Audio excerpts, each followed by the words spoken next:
the Supreme Court, I think yesterday, they heard the oral arguments of a high school coach who following the football games started praying in the field. And over a period of time, students started to join him, other players, other people, and it was all on school time, right? And the school said, we can't have you doing this anymore because you're doing this as the coach. You're not doing this. It's not a random thing. It's not an ecumenical prayer. It is a prayer to Jesus. And there is reason to believe that if you are on the football team and you're not going out and praying to Jesus, that you're going to start to get stigmatized on the team. And we cannot, as a public school, as an extension of the government, endorse a religion.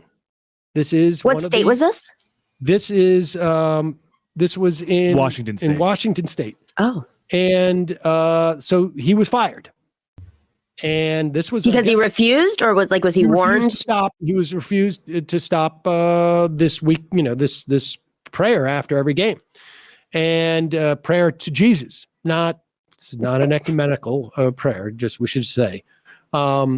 And he was fired. And this is almost, I think in 2015, he was fired. And he's been pursuing this case. It's at the Supreme Court. Here is Fox's Kennedy. Now, I remember back when she was a libertarian. Yeah, I did a minute ago. And she's on with Kayleigh McEnany. And of course, all roads, you should know, I believe, lead to this. Right to religious speech. Yes, and the superintendent has to prove that he was ostracizing players and, not favoring them if they didn't participate.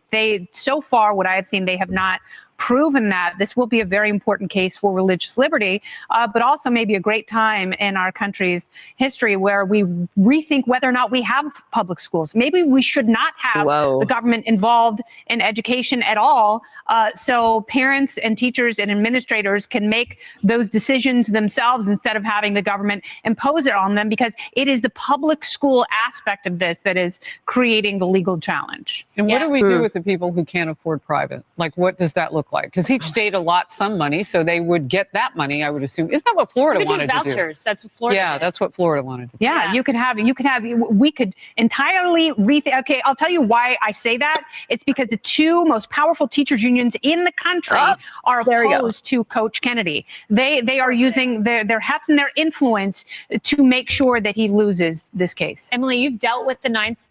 Hold on, I'm sorry. Did I miss? Can we rewind that part to the part where she addresses what do you do? Because the vouchers, let's be clear here. The vouchers will create a multi-tiered system. Yes. Where only the people who get the $2,000. Now, look around, see the private schools around you. Which one of those costs $2,000? Maybe you can find a parochial school that is subsidized by the church that costs $2,000 a year. But for the most part, no. And so what you will have are basically detention facilities that will be set up for everybody who's not using that voucher to subsidize going to a 10 or 15 or an 8 or a 25 or $30,000 a year private school. That's basically the world in which they're looking for. You know what I also love about this? On one hand, they don't want anybody, they want to live in a tax-free state. But on the other hand, they want to have all of their private even if it's a parochial school, it is ultimately funded by the state. It is funded by tax dollars.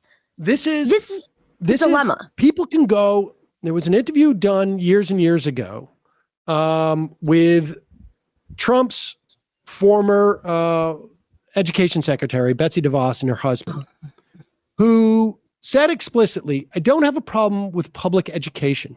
We have a problem with public schools.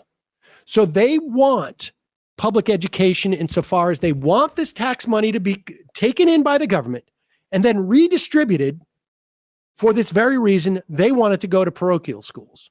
They wanted to go to religious schools. And if some goes to some secular private schools, all well and good. But this is the agenda. And the idea that, this is the First Amendment. Now, if it is the case that they cannot prove that players on the team felt ostracized if they were not part of the prayer circle, then it is not a violation of the First Amendment. Then it is not an endorsement of religion. I find it really hard to believe. Well, he wasn't praying to himself. It wasn't a personal thing. It was acting in a leadership role as a coach on the field in front of others. You have every right to pray to yourself. But I think what's happening with this case, with all the CRT stuff, with the school board recalls in California, with the trans don't say gay issues and the trans issues, this is all about what Kennedy said. She said the quiet part out loud. Teachers unions. And it's not that they're it's a couple things. It's not just that they're anti-union. Who are the largest public sector workers in this country? Public school teachers. What is the largest group of donations going to the Democratic Party?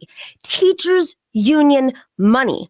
They want to jujitsu this and go after all these different aspects, go for religion, push for charter schools, and go after the union movement as well as a funding source of the Democratic Party. This is their goal. Their ultimate goal is to just eliminate and, of course, brainwash the next generation of conservatives in this country, of course. And I'd love to see Kennedy. Didn't she start as an atheist on I can't remember exactly. No, she's not an atheist. She's Greek Orthodox, actually. We've had these conversations with her, or Armenian Orthodox. I can't remember. She's Orthodox Eastern Orthodox.